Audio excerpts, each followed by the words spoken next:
Bienvenidos a otro estudio de la porción semanal, tal y como los primeros apóstoles ordenaron que todos aquellos que no éramos judíos y que íbamos entrando al movimiento de Jesucristo, empezáramos a estudiar sábado a sábado.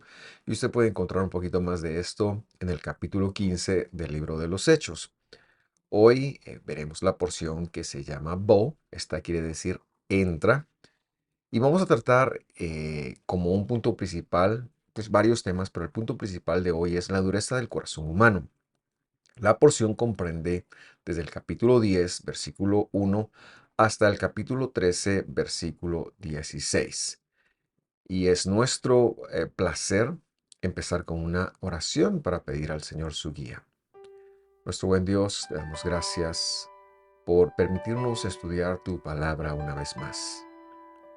Sobre todo pedimos que haya fidelidad en este servidor tuyo para expresar lo que está escrito y que esto pueda ser hecho de tal forma que se genere una buena didáctica con cada uno de los que hoy o en cualquier otro momento lo está viendo.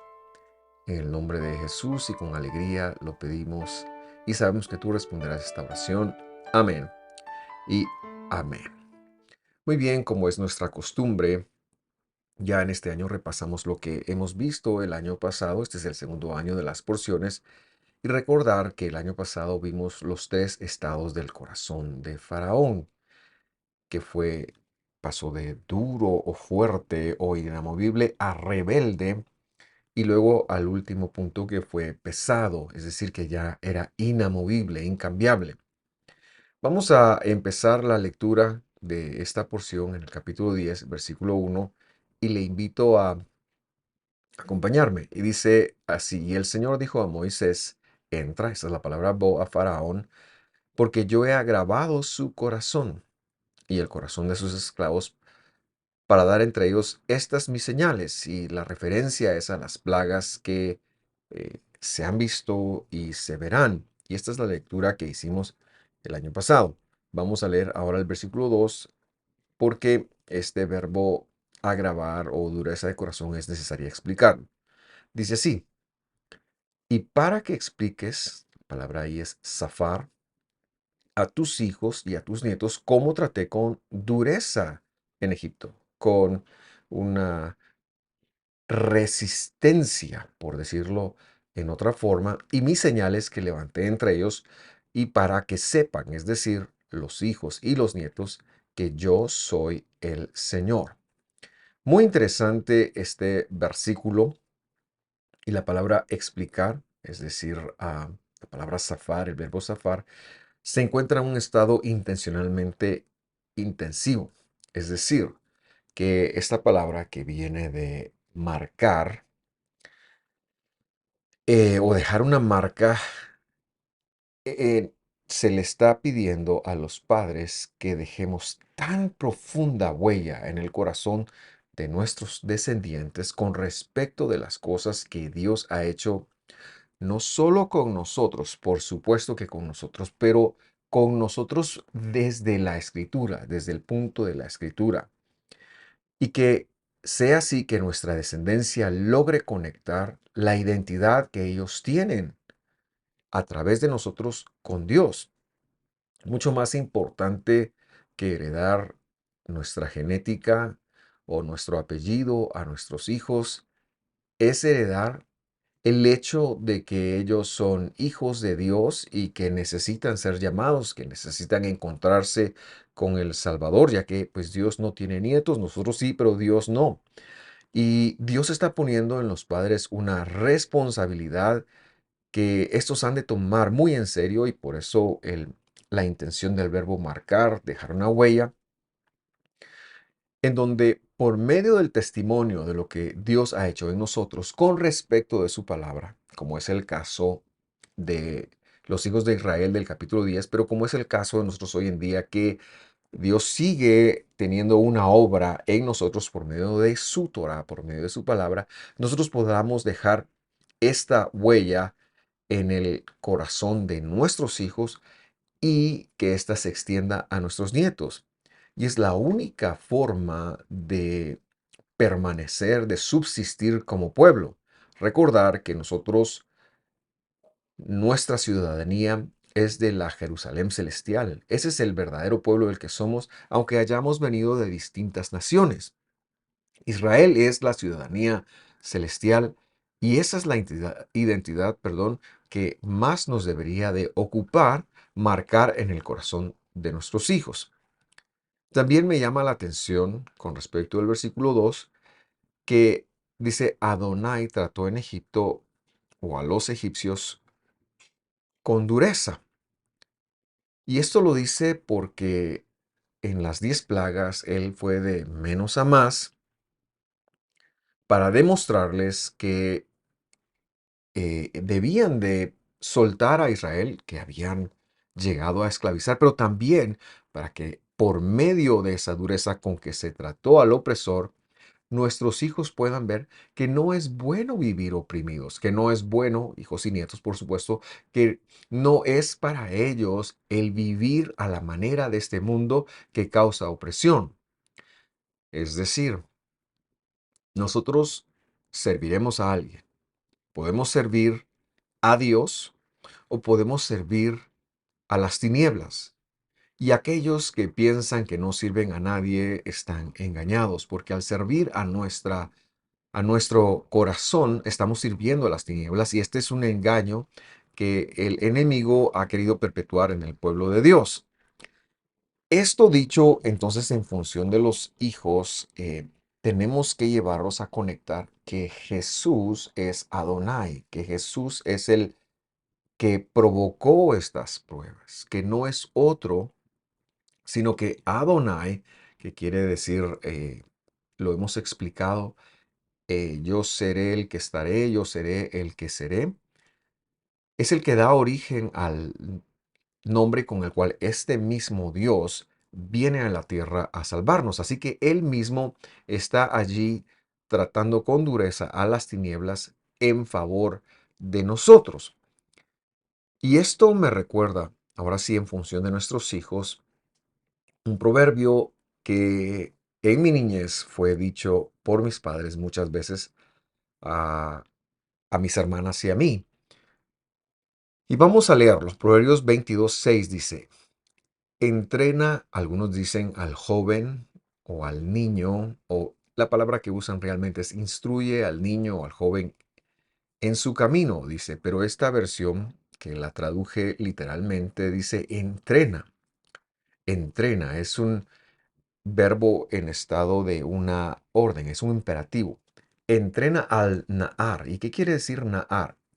Se refiere de igual forma a un hijo o a un siervo, alguien que es un subordinado, alguien que vive bajo la responsabilidad o la subordinación de alguien. Y que nos aclaremos que ese es el caso de nuestros hijos antes de independizarnos. Y luego, curiosamente, dice, entrena al Nahar sobre la boca, dice. No dice instruye al niño en su camino, sino dice sobre la boca de su camino. Y aun cuando sea viejo, no se apartará de ello. Y a mí me llama mucho la atención porque hemos visto jóvenes que han crecido en nuestras iglesias, en nuestras congregaciones, y de todas formas, a pesar de haber ido a la escuela dominical, a pesar de haber escuchado de sus padres el mensaje, cuando son grandes se apartan. Pero es importante releer el versículo que dice, instruye al Nahar sobre la boca de su camino. ¿Y a qué camino se refiere? Se refiere al camino de Él. O sea que nuestra boca, nuestra forma de entrenarlo, debe ser de acuerdo al camino de Él, a la forma del aprendizaje de Él. Si nosotros le hacemos conectar la instrucción, que la instrucción no es otra cosa más que la palabra de Dios, en una forma donde él lo puede comprender, no en forma de vacuna, sino en forma de si el muchacho es visual, de esa forma, si el muchacho es auditivo o la muchacha de esta forma, y si es kinestésico de la misma forma. Es decir, que los padres debemos de tomarnos el tiempo para aprender, valga la redundancia, cómo es que aprenden nuestros hijos y en esa forma entrenarlos en el camino de ellos con respecto de las cosas de Dios. Ahora, el reto no solo es que nosotros lo hagamos en función de Dios, sino también que lo hagamos en función de las tinieblas. Y esto es algo que nosotros debemos de hacerles conectar a nuestros hijos, que hay un Dios que favorece a su pueblo, pero hay un Dios que no favorece, que está en contra de las tinieblas y que nosotros hemos sido llamados por su gracia. Claro, no hay mejor enseñanza que un testimonio claro, que un testimonio de parte de sus padres que con toda la solvencia del caso puedan ellos instruirles. Debemos de quitar la brecha generacional y la forma de hacerlo es aprender cómo es que aprenden nuestros hijos y darles testimonio de la gracia de Dios. Estamos hablando de la dureza del corazón humano y esto sería entonces un primer tema para evitar que nuestros hijos se vayan por el camino de la dureza, pues aunque he mencionado que Dios no tiene nietos, el papel de los padres en el entrenamiento de los hijos para que los hijos sigan el pacto del pueblo, sigan siendo parte del pueblo, sigan viviendo dentro de las promesas de Dios, los padres tienen una gran responsabilidad en ellos. Seguimos leyendo y regresamos a nuestra porción. Shemot, que es Éxodo capítulo 10, versículo 3, dice así. Entonces vinieron Moisés y Faraón, y Aarón, perdón, al Faraón, y le dijeron, el Señor, o sea, el Yud-Heh-Vav-Heh, Dios, el Elohim de los hebreos, el Elohei de los hebreos, ha dicho sí. Y lo hace en forma de pregunta, ¿hasta cuándo no querrás humillarte delante de mí? Deja ir a mi pueblo. Y vemos el encargo de Dios sobre Moisés y sobre Aarón. Ustedes tienen que dar testimonio y nuevamente está relacionado hacia los hijos para que los hijos vean que ni siquiera la superpotencia más importante de ese momento está por encima de Dios. Él tiene una voluntad y la llevará a cabo. Ninguna persona, ninguna organización, ningún gobierno está encima de Dios o de su palabra. Y vemos que la opción de Faraón de no humillarse delante de Dios desata sobre él la plaga de las langostas.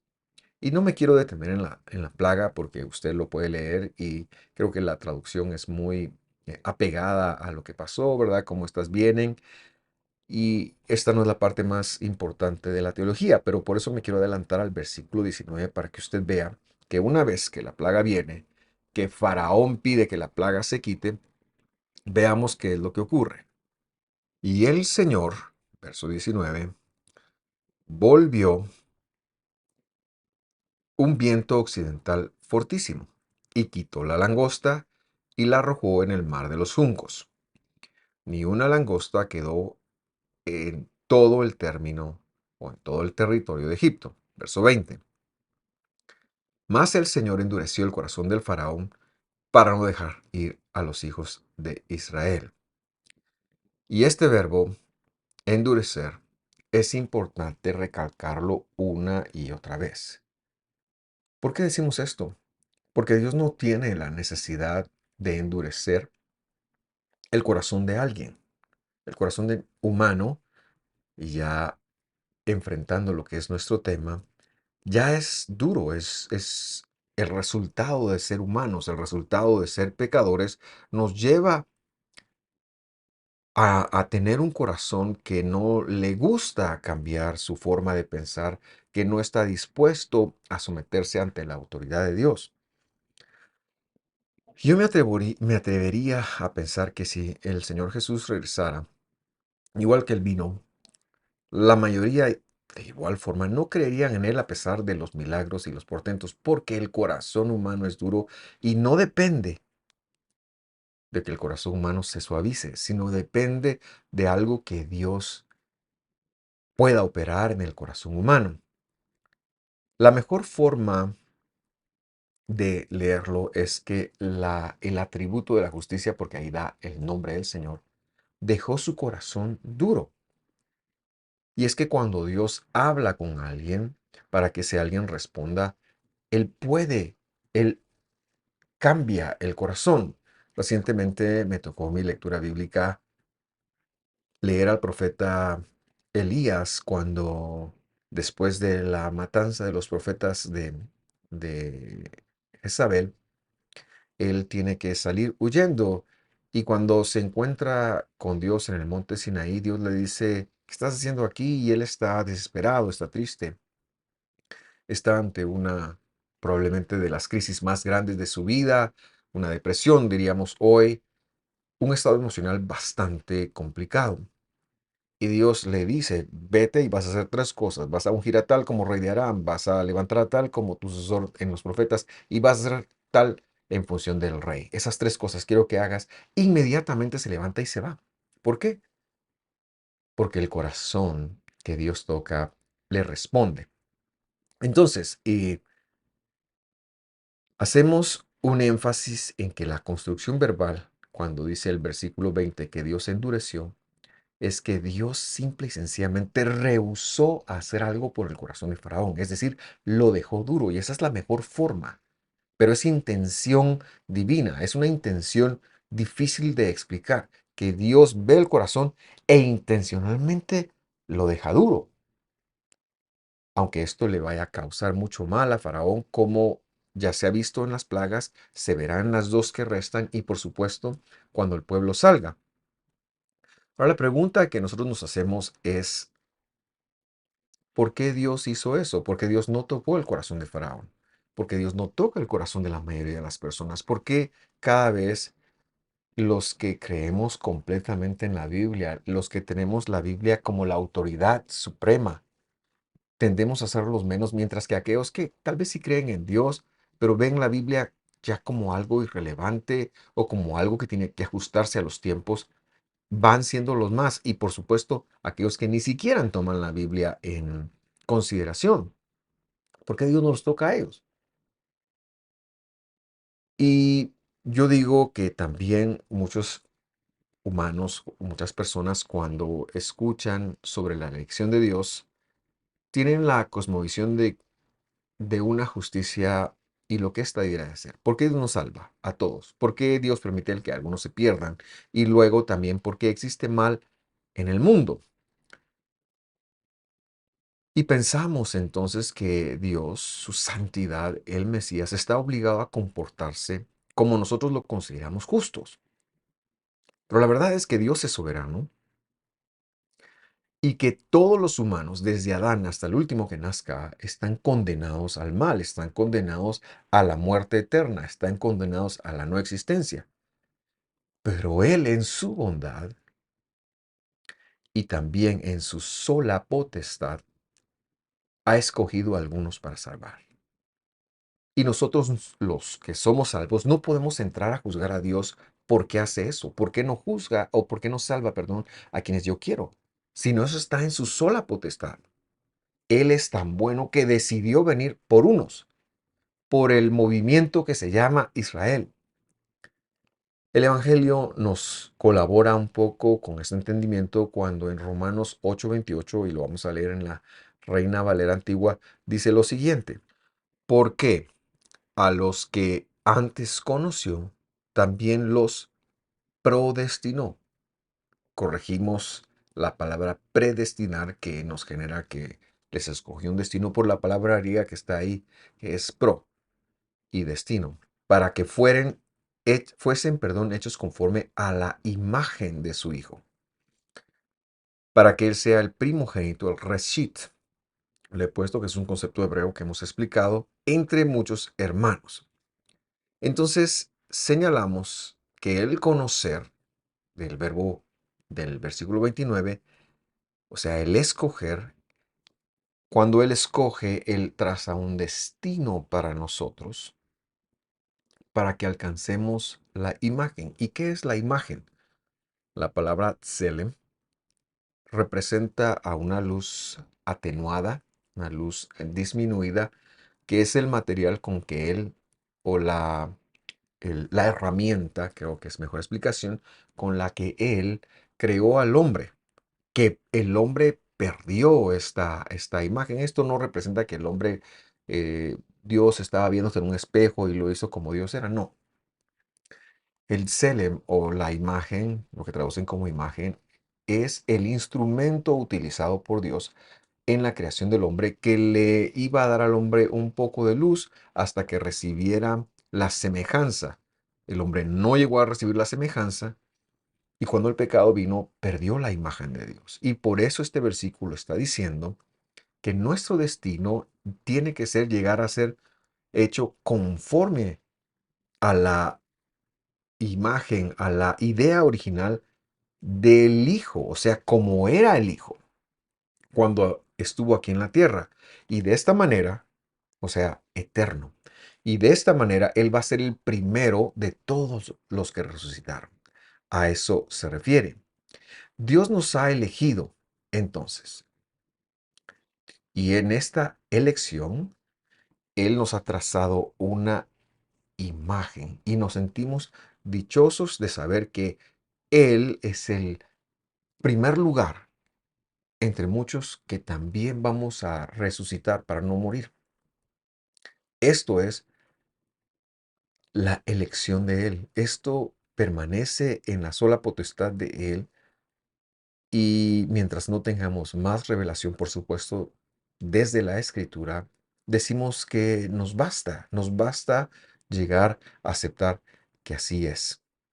Ahora bien, volviendo a nuestra porción, ¿cuál fue el resultado del versículo 20 que leímos? El resultado es que Dios envía una plaga nueva. Las plagas para Egipto representaban dos cosas. En primer lugar, eran un castigo para los dioses de Egipto. Era la forma de que Dios decía, lo que ustedes han adorado por tanto tiempo no son dioses, yo soy el verdadero Dios y me doy el gusto de castigarlos para que ustedes vean que solo hay uno. Era un testimonio, pero el problema es que el corazón de ellos, como Dios lo dejaba duro, no veían un cambio. Eran una retribución para el mal que los egipcios habían hecho a los hijos de Israel. Entonces, cada plaga, decimos, había representado un castigo para un dios, y ahora viene el castigo del dios Sol, porque por 3 días va a haber una oscuridad en donde la gente podrá decir, bueno, ¿y el dios Sol qué pasó con él? Para que sepamos, para que haya un testimonio para Egipto que Adonai, Dios, el Dios de Israel, está incluso sobre el dios Sol, sobre la naturaleza. Ahora vendrán 3 días como un castigo para On, el, la deidad que ellos habían pensado que eh, sería el sol y que como siempre había salido, ahora Dios iba a obrar en contra y no iba a salir. Sin embargo, vemos en Faraón un pequeño cambio. Él no había querido, en primer lugar, permitir que salieran. Luego, conforme se empezaron a dar las plagas, él empieza a dar un poquito su brazo a torcer y ahora dice, ¿quiénes van a ir? Bueno, la postura de Moisés, dada por Dios, siempre fue, vamos todos, hombres, mujeres, niños. Y lo primero que dijo Faraón fue, vayan solo los hombres, porque la petición original era una petición de ir 3 días al desierto, hacer una gran fiesta al Señor y volver. Sin embargo, ellos no iban a volver porque Dios estaba trabajando en su libertad. Después el faraón dijo, permitió que fueran las mujeres, después permitió que fueran los pequeños, em, y ahora él hace la pregunta justo antes de esta novena plaga, él hace la pregunta, bueno, ¿y quiénes van a ir? Y él dice, necesitamos llevar a nuestros ganados. Y Faraón dice, no, no van. Y entonces llegamos a la lectura del versículo 27. Léalo conmigo, dice, pero el Señor dejó duro el corazón del faraón y éste no quiso dejarlos ir. Y nuevamente hacemos el énfasis, el corazón humano es duro por por default, aún después de una prueba en donde das casi su brazo a torcer, si encuentra alguna excusa para no cambiar, lo va a hacer, a pesar de que todos los hechos lo han dado por que mejor hubiera aceptado el trato de Dios. Sin embargo, después de esta novena plaga, ocurre algo muy interesante. Quiero que lo lea conmigo, el versículo 28. Dice, y el faraón dijo a Moisés, retírate de mí, mi presencia, traducen algunos, guárdate de volver a ver mi cara, dice, porque el día que veas mi cara, morirás. Esta era una promesa del rey, si me vuelves a ver, te voy a matar. La respuesta de Moisés va de acuerdo, dice el verso 29. Y Moisés respondió, bien has dicho, jamás volveré a ver tu cara. Sin embargo, antes de terminar, eh, hemos de explicar qué es lo que ocurrió, porque el capítulo 11 puede sembrar algunas dudas. Y es que Dios, en ese momento, termina el capítulo 10 y Dios le habla a Moisés y le dice, mira, ¿sabes qué? Voy a traer una última plaga. Hay un Dios más que quiero castigar. Bueno, un Dios con D minúscula. Un autodenominado Dios y se refiere a Faraón. Esa es la última deidad que voy a castigar y tiene que ver con el primogénito de todas las casas de Egipto. Dios también le dice a Moisés en esta elocución que le diga al pueblo egipcio o al pueblo de Israel, perdón, que le pida a los egipcios oro y plata, una especie de indemnización dentro de la justicia de Dios, por supuesto siempre cuidando a sus hijos.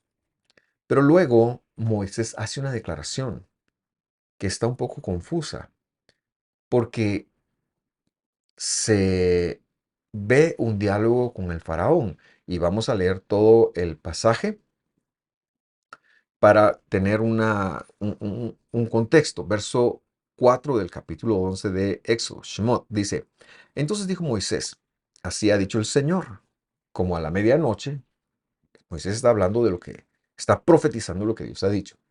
Yo pasaré por en medio de Egipto, verso 5, y todo primogénito de la tierra de Egipto morirá, desde el primogénito del faraón que se sienta en su trono hasta el primogénito de la sierva que está detrás del molino y todo primogénito del ganado, es decir, no solo los humanos, también el ganado.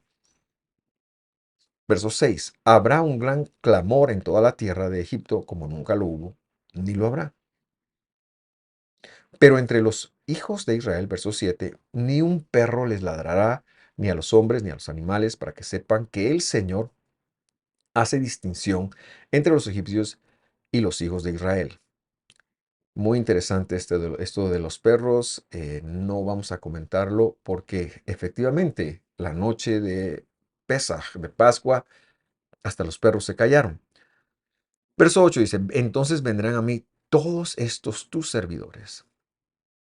Ahí le está hablando a Faraón. Es la aparente contradicción que yo le decía. Y postrados delante de mí dirán, sal tú y todo el pueblo que te sigue, y después de esto yo saldré. Y salió muy enojado de la presencia de Faraón. Entonces, antes de leer la última escritura, yo quiero hacer dos conexiones importantes con este pasaje.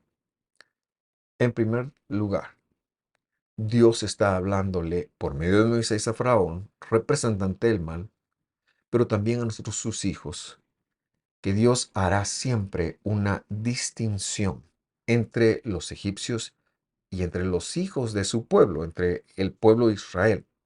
Ahora, esto no solamente se refiere a que los ve distintos, ¿verdad?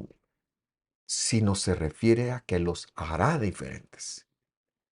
Este es un llamado al creyente a ser distinto. Dios tiene una distinción para nosotros, pero Él es el privilegio del humano y es la vida del creyente en trabajar en que esa distinción se haga real en su vida. Este es el privilegio de nosotros.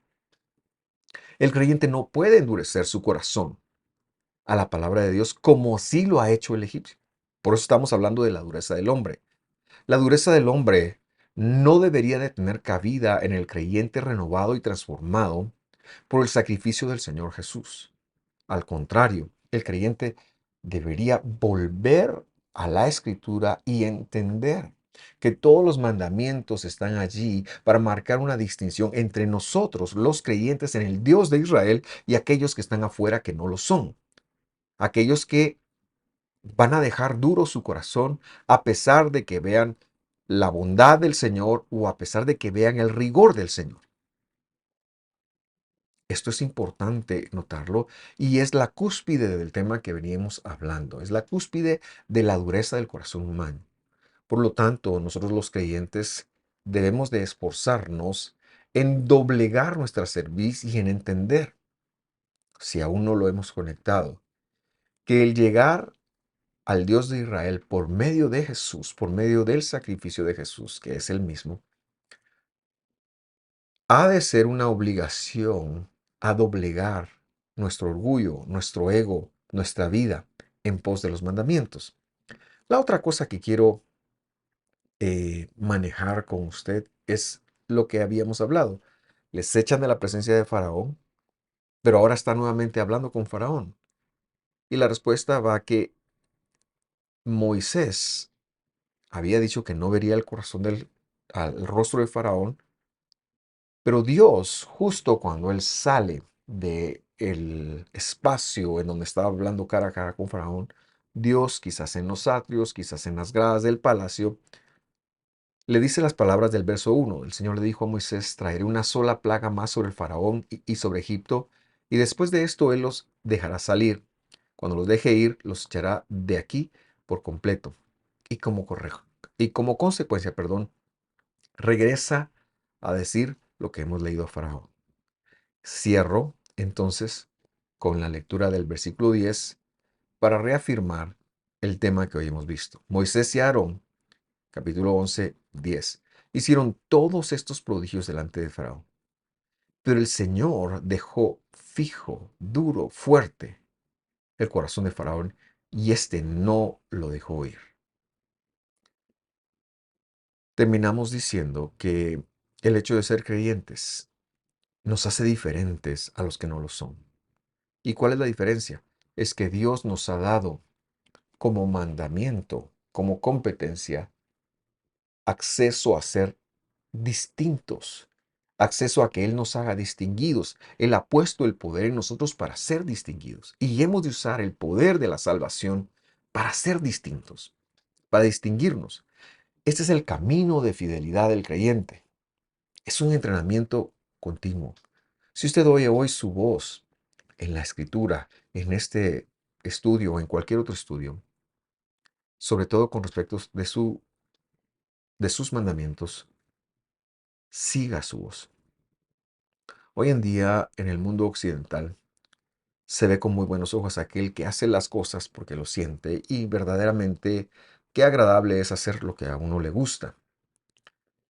Pero en la Biblia es más elevado que eso aquel que hace las cosas aunque no las sienta o aunque no les gusta, aquel que lo hace por obligación, porque siempre se podrá contar que lo va a hacer. Mientras que aquel que lo hace porque lo siente, el día que no lo sienta, corre el riesgo de no hacerlo. Así que sentirlo y querer hacerlo y disfrutarlo es muy bueno. Pero más elevado está el decir, bueno, aunque no me parezca hacerlo, si Dios lo dijo, lo voy a hacer. Sin embargo, el tercer nivel y más elevado es que si Dios lo dijo, voy a aprenderlo a disfrutar, porque Él lo dijo, y lo voy a hacer, aunque ahorita no me cuadre. Que Dios lo bendiga. Gracias por sintonizarnos. Lo esperamos la próxima semana y también en los estudios del Evangelio que se transmiten eh, por la tarde de este mismo día, sábado a las 4 de la tarde. No se olvide de visitar nuestro canal de YouTube y ver los listados o las listas de reproducción que ahí tenemos y escoger cualquier estudio que ahí está. La cosmovisión que tenemos, creo yo que le puede bendecir. Que esté muy bien.